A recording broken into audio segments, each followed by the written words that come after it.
सुप्रभात बच्चों, कैसे हैं आप सब? उम्मीद करती हूँ आप सब अच्छे होंगे। तो बच्चों, आज की कक्षा में हम पढ़ने वाले हैं अध्याय नंबर 10, जिसका शीर्षक है दो बिल्लियां। तो बच्चों, सबसे पहले हम पढ़ेंगे पाठ का उद्देश्य। बच्चों को समझाना कि लड़ाई झगड़े से किसी का भी भला नहीं होता। लड़ने वाले दोनों की तरफ के लोगों को हानि होती है। किसी की कम और किसी की ज़्यादा हानि होती है। तो बच्चों, इस अध्याय के माध्यम से क्या बताया जा रहा है कि लड़ाई झगड़े से कभी भी किसी का भला नहीं होता है। लड़ाई करने से क्या होता है, जो भी व्यक्ति लड़ रहा होता है दोनों तरफ से उसकी हानि हो रही होती है। बस फर्क इतना होता है कि किसी की कम हानि होती है और किसी की ज़्यादा हानि होती है। तो चलिए अध्याय को शुरू करते हैं। तो यहाँ पे पात्रों की संख्या हमें दी गई है 3। एक काली बिल्ली है, एक सफेद बिल्ली है और एक बंदर है। एक रोटी और एक तराजू है। तो हम इस अध्याय का पहला दृश्य देखेंगे, यानी प्रथम दृश्य। एक रसोई घर। रसोई में मेज पर रोटी रखी है। म्याऊं म्याऊं करती दाहिनी तरफ से काली बिल्ली और बाईं तरफ से सफेद बिल्ली का प्रवेश।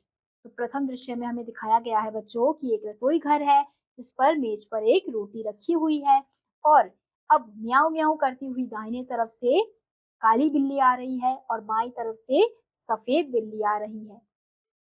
अब काली बिल्ली कहती है, बिल्ली बहन नमस्ते। सफेद बिल्ली कहती है, नमस्ते बहन नमस्ते। फिर काली बिल्ली कहती है, अच्छी तो हो। सफेद बिल्ली कहती है, अच्छी क्या हूँ, भूखी हूँ। फिर काली बिल्ली कहती है, मैं भी भूखी हूँ। फिर सफेद बिल्ली, खाने को कुछ ढूंढ रही हूँ। काली बिल्ली, उसी खोज में मैं भी निकली। सफेद बिल्ली, मुझे महक रोटी की आती। तो यहाँ पे हम देख सकते हैं कि काली बिल्ली सफेद बिल्ली को देखकर नमस्ते करती है। फिर सफेद बिल्ली भी उसको देखकर नमस्ते कर रही है। फिर काली बिल्ली सफेद बिल्ली से पूछती है कि अच्छी तो हो। फिर सफेद बिल्ली कहती है, अच्छी क्या हूँ, मैं तो भूखी हूँ। तो काली बिल्ली कहती है, मैं भी भूखी हूँ। फिर सफेद बिल्ली कहती है, मैं तो खाने को ढूंढ रही हूँ। फिर काली बिल्ली कहती है कि मैं भी उसी की खोज में निकली हूँ। फिर सफेद बिल्ली कहती है, मुझे तो रोटी की महक आ रही है, यानी कि रोटी की खुशबू आ रही है। फिर काली बिल्ली कहती है, हाँ मेरी भी नाक बताती, पास कहीं है रोटी। फिर सफेद बिल्ली कहती है, रखी मेज पर है वो रोटी, लपकू कोई आ ना जाए। फिर काली बिल्ली कहती है, तू डर, मैं तो लेने चली। काली बिल्ली लपकती है और रोटी लेकर भागती है। तो काली बिल्ली क्या कहती है कि हाँ, मेरी नाक को भी बता रही है कि कोई रोटी है। तो सफेद बिल्ली कहती है कि वो देखो मेज पर रखी है। फिर कहती है कि लपक लूं लेकिन कोई आ ना जाए। तो काली बिल्ली कहती है कि तू डर, मैं तो चली रोटी लेने, और वो क्या करती है, रोटी पर लपक जाती है। फिर सफेद बिल्ली कहती है, ठहर, कहाँ भागी जाती है, रोटी लेकर मेरी। फिर काली बिल्ली कहती है, रोटी तेरी, कैसे तेरी, रोटी मेरी। फिर सफेद बिल्ली कहती है, मैं ना दिखाती तो तू जाती। काली बिल्ली, अच्छा क्या मैं खुद ना देखती, क्या मेरी दो आंखें नहीं है, डरती थी उस तक जाने में, जा डरपोक कहीं की, जा भाग, रोटी मेरी।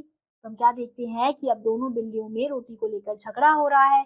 काली बिल्ली कह रही है कि वो मेरी रोटी है, सफेद बिल्ली कह रही है कि वो मेरी रोटी है। फिर सफेद बिल्ली कहती है, रोटी कह दे रही मेरी, मैं ले जाने तुझे ना दूंगी। काली बिल्ली कहती है, देख, राह से मेरी हट जा, ले जाऊंगी तुझे ना दूंगी। फिर सफेद बिल्ली कहती है, देखूं कैसे ले जाती है, जो पहले देखे हक उसका है रोटी पर। फिर काली बिल्ली कहती है, पहले दौड़े दौड़ के ले, पहले उसका हक रोटी पर। सफेद बिल्ली कहती है, मैं कहती हूँ रोटी मेरी। दोनों झगड़ती हैं, रोटी मेरी कहकर एक दूसरे पर गुर्राती हैं। तो हम क्या देख रहे हैं कि सफेद बिल्ली कहती है कि मैं तो तुझे नहीं ले जाने दूंगी। तो काली बिल्ली कहती है कि मेरी राह से हट जा, ले जाके तो मैं रहूंगी। फिर सफेद बिल्ली कहती है, देखती हूँ कैसे ले जाएगी। अब जिसने पहले रोटी देखी उसी का हक है रोटी पर। फिर काली बिल्ली कहती है, नहीं, जिसने पहले दौड़कर उस रोटी को ले ली उसका हक है रोटी पर। सफेद बिल्ली कहती है, मैं कहती हूँ रोटी मेरी है। तो इसी प्रकार से दोनों एक दूसरे पर गुर्रा रही होती हैं, झगड़ रही होती हैं। फिर हम देखते हैं बंदर का प्रवेश। अब ये अध्याय का, इस कहानी का दूसरा दृश्य है। फिर बंदर कहता है, क्यों तुम दोनों झगड़ रही हो सफेद बिल्ली से? तुम कहती हो रोटी मेरी, काली बिल्ली से तुम कहती हो रोटी मेरी। रोटी किसकी मैं इसका फैसला करूंगा, चलो कचहरी मेरे पीछे पीछे आओ। तो बंदर क्या कहता है कि तुम दोनों क्यों झगड़ रही हो? फिर सफेद बिल्ली से कहता है, तुम कह रही हो रोटी मेरी है। काली बिल्ली से कहता है कि तुम भी कह रही हो रोटी मेरी है। तो रोटी किसकी है? तो इसका फैसला मैं करूंगा, तो मेरे साथ कहाँ चलो? कचहरी चलो। बंदर दोनों से छीनकर रोटी अपने हाथ में लेकर चलता है। दोनों बिल्लियां पीछे पीछे जाती हैं। बंदर क्या करता है, उन दोनों से रोटी ले लेता है और दोनों बिल्लियां उसके पीछे पीछे जा रही हैं। बंदर बाग में तराजू लेकर बैठा है। रोटी का टुकड़ा सामने रखा है। दोनों बिल्लियां इधर उधर बैठी हैं। अब जो बंदर है वो तराजू लेकर बैठा है और रोटी के टुकड़े को सामने रख दिया है, और दोनों बिल्लियां जो है बंदर के आसपास बैठी हुई हैं। तो बंदर कहता है सफेद बिल्ली से, बोलो तुमको क्या कहना है? तो सफेद बिल्ली कहती है, श्रीमान, पहले मैंने ही रोटी देखी थी, इसलिए रोटी पर पूरा हक मेरा बनता है। तो बंदर सफेद बिल्ली से पूछता है कि तुम बताओ तुम्हारा क्या कहना है? सफेद बिल्ली बताती है कि रोटी पहले मैंने देखी थी, तो इसलिए रोटी पर हक मेरा है। फिर बंदर कहता है काली बिल्ली से, बोलो तुमको क्या कहना है? फिर काली बिल्ली कहती है, श्रीमान, पहले मैं झपटी थी रोटी लेने, इसलिए रोटी पर पूरा हक मेरा बनता है। फिर बंदर कहता है सफेद बिल्ली से, एक आंख से देखी थी या दो आंखों से? सफेद बिल्ली कहती है, दो आंखों, दोनों आंखों से।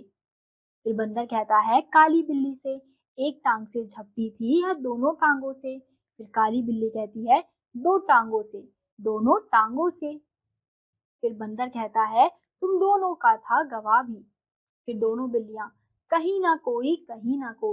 फिर बंदर कहता है, बात बराबर है, मेरा फैसला कि रोटी तोड़ तोड़ कर तुम्हें बराबर दे दी जाए। तो यहाँ पे जो बंदर है वो सफेद बिल्ली से पूछता है कि तुमने दोनों आंखों से देखी थी? तो कहती है हाँ।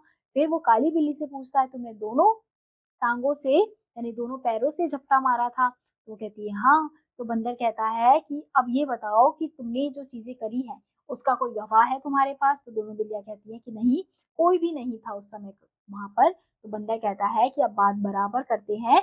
अब मेरा फैसला ये है कि रोटी तोड़ तोड़ कर देखेंगे और बराबर दे दी जाएगी।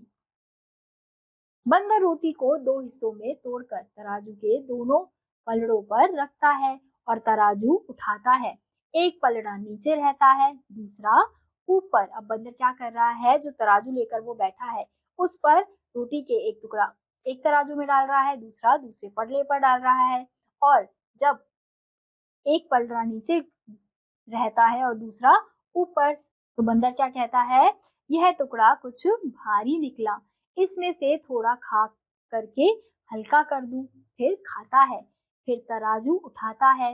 अब पहला पलड़ा नीचे हो जाता है, दूसरा ऊपर। तो बंदर क्या करता है, जो पलड़ा नीचे गिर रहा होता है उसमें से एक रोटी का टुकड़ा खा लेता है और कहता है इसको बराबर कर देता हूँ। फिर क्या करता है, फिर तराजू उठाता है। फिर पहला पलड़ा नीचे हो जाता है, फिर दूसरा ऊपर हो जाता है। फिर बंदर करता है, अब यह टुकड़ा भारी निकला, इसमें से थोड़ा खा करके हल्का कर दूं। फिर तराजू उठाता है। अब पहला पलड़ा नीचे हो जाता है, दूसरा ऊपर। फिर बंदर कहता है, अब यह टुकड़ा भारी निकला, इसमें से थोड़ा खा करके हल्का कर दूं। फिर तराजू उठाता है। अब पहला पलड़ा नीचे हो जाता है और दूसरा ऊपर। फिर बंदर कहता है, अब यह टुकड़ा भारी निकला, टुकड़े भी कितने खोटे हैं, एक दूसरे को छोटा दिखलाने में ही लगे हुए हैं। मुंह थक गया बराबर करते करते और तराजू उठा उठा कर हाथ थक गया। बिल्लियों को बंदर की चालाकी का पता चल जाता है।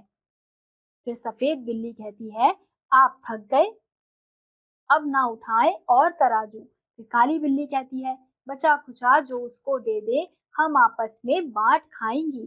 फिर बंदर कहता है, नहीं नहीं, तुम फिर झगड़ोगी, मैं झगड़े की जड़ को ही काटे देता हूँ, बचा खुचा भी खा लेता हूँ। इतना कहकर बची खुचा रोटी भी बंदर खा जाता है और तराजू लेकर भाग जाता है। दोनों बिल्लियां आपस में झगड़ा कर बैठी, बुद्धि अपनी खोटी, अब पछताने से क्या होता, बंदर हड़पा रोटी। तो बच्चों हम क्या देखते हैं, जो बंदर है वो क्या कर रहा होता है, जो भी पगड़ा भारी होता है उसका रोटी का टुकड़ा खा लेता है। ऐसे कर करके वो सारी रोटी खा लेता है और अंत में क्या कहता है कि ये जो बचा हुआ है वो भी मैं खा लेता हूँ, वरना तुम लोग फिर इसके लिए भी झगड़ा करोगी। और ये कहकर वो तराजू लेकर भाग जाता है। फिर बिल्लियों को एहसास होता है कि वो झगड़ा करके उन्हें कुछ भी नहीं मिला, बल्कि रोटी तो किसको मिल गई, बंदर को मिल गई। तो इसलिए कहा जाता है बच्चों कि हमें झगड़ा नहीं करना चाहिए। तो इसी के साथ आज का यह अध्याय यही समाप्त होता है। उम्मीद करती हूँ आपको यह अध्याय समझ आया होगा। मैं आपसे मिलूंगी अगली कक्षा में। तब तक के लिए आप सभी बच्चे खुश रहिए और पढ़ते रहिए। बाय।